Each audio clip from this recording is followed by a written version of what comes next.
What up? So, starting us off today, we have Will playing Pantlaza, Sun Favored. This is a dinosaur kindred deck. He's trying to ramp heavy and fast so he can get his commander out, so that his commander can help discover him, more dinosaurs, and more ramp. Cliff is playing Thalia in the Gitrog monster. This is an aristocrat landfall deck, so he's got a lot of token focused help and some key aristocrat payoffs to help close out the game. I'm going to be playing Herigast, Erupting Nullkite. This is a spaghetti monster deck. This is Eldrazi focused. I want to use my commander's ability to discount my big Eldrazi spells. So I have some key creatures in here that cost more than I'm actually paying for them, so I can get creatures out at a discount. Adam is playing Maelstrom Wanderer. This is a big mana deck, and he's also got key ways to cheat on his mana cost outside of his commander. So he's trying to make big splashy spells and close out the game, typically by paying more mana for his stuff than his opponents are. That's going to go ahead and do it for what decks we're playing today. Let's go ahead and get into the gameplay.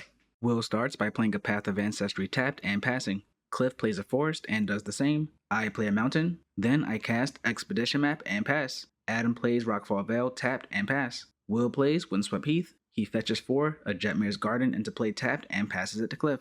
Cliff plays a Swamp and pass. I play Darksteel Citadel and send it over to Adam. He plays a Soul Ring. Then he casts Felwar Stone. Using Felwar Stone, he force cycles Generous Int. He searches for Ketria Triome into play and pass. Will plays a Plains. Then he casts Kodama's Reach. He gets a forest, and he gets a mountain. He puts the mountain into play, and the forest into his hand. Then he passes it over to you to help me out by hitting that subscribe button down below.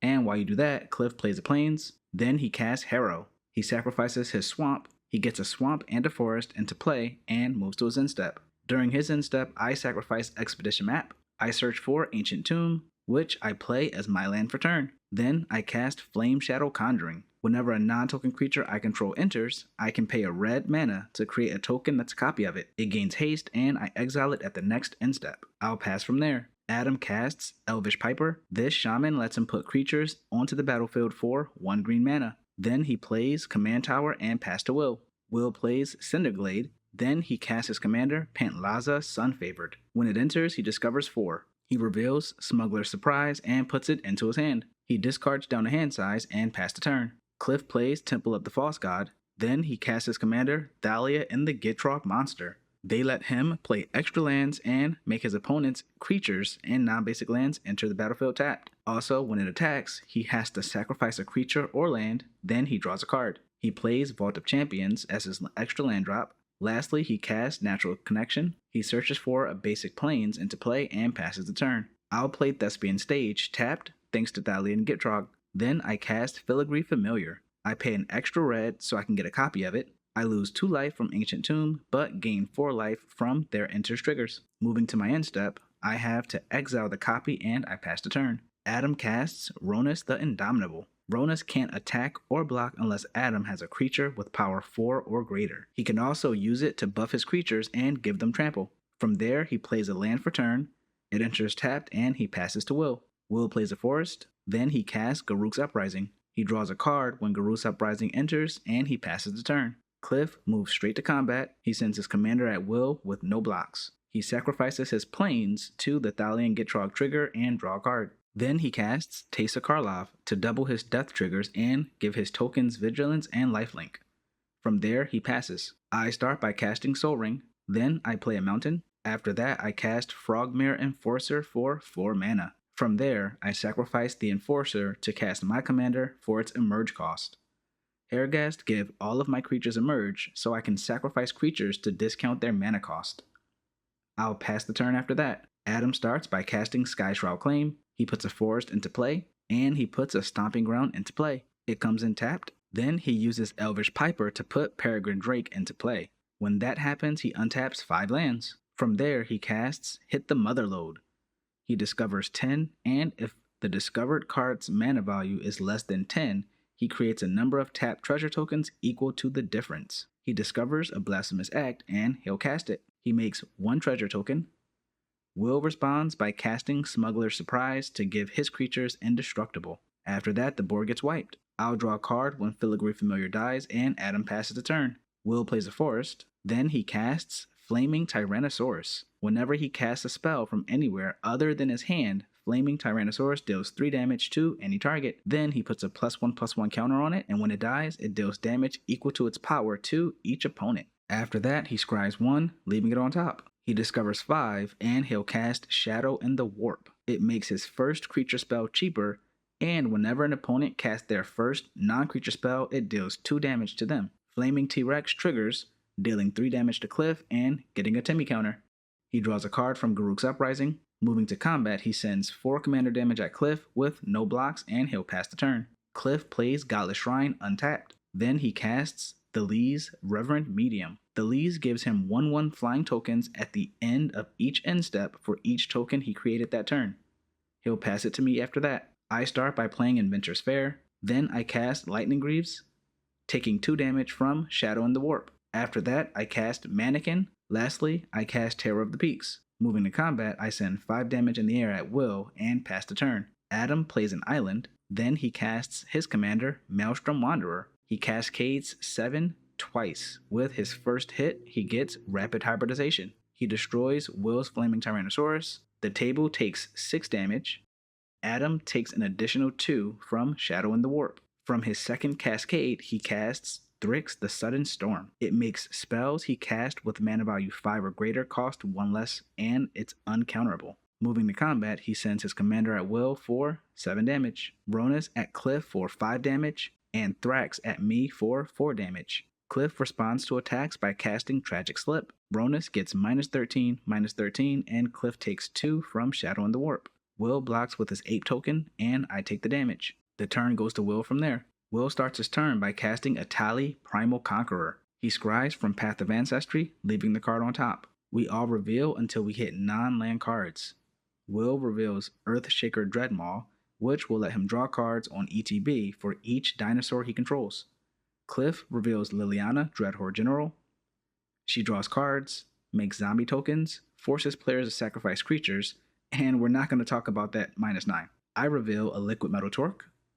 Adam reveals Apex Devastator, letting Will cascade for 9 4 times. He cascades into Cultivate. He searches for a forest into play tapped, and a plains to his hand. His second cascade is Bronzebeak Foragers. When it enters, he exiles Cliff's Thalia's, Adam's Thrax, and my Lightning Greaves. His third cascade, he hits Ondu Inversion, which he chooses not to cast. His last cascade, he hits Blasphemous Act, which again he chooses not to cast. After that, he discovers 7, thanks to his commander.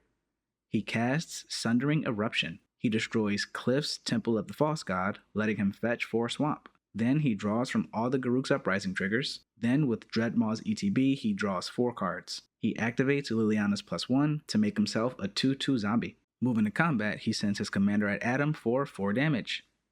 After that turn, he passes it to Cliff. Cliff casts Vanishing Verse. With that, he exiles Will's Thalia, losing 2 life from Shadow in the Warp. Then he casts Drivnod Carnage Dominus. It makes his death triggers happen an additional time. He'll pass it from there. I start by hard casting Ulamog the Defiler.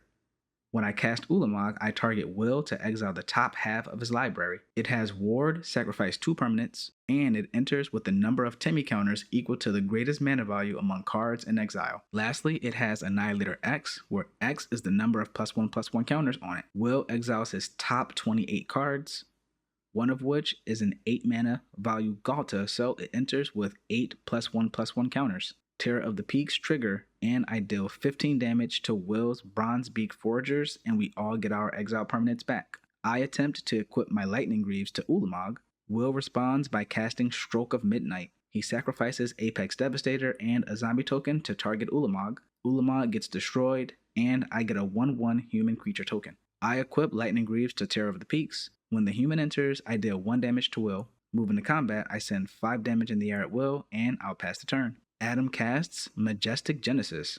He reveals his top 8 cards and puts any number of the permanents from among them onto the battlefield. The permanents he reveals are Goreclaw, Terror of Kalsisma, Herigast, Deepest Growth, Rootbound Crag, and Swiftfoot Boots. Rootbound Crag goes into play. Swiftfoot Boots also goes into play. Herigast goes into play. They have trample and lets him put creatures and lands into play from his library whenever he deals combat damage with it. Lastly, Goreclaw also goes into play, making his big creatures cost 2 less to cast, and it gives them +1/+1 in trample whenever he attacks. He takes 2 damage from Shadow in the Warp. Then he casts Zopandrel Hunger Dominus. At the beginning of each combat, he doubles the power and toughness of each creature he controls until end of turn. Moving the combat, his creature's power all gets doubled. He sends a 12/10 Trampler and an 8/10 Flyer at me. He sends the rest of his team over at will to take him out of the game. On that attack, Ohir Chasm triggers.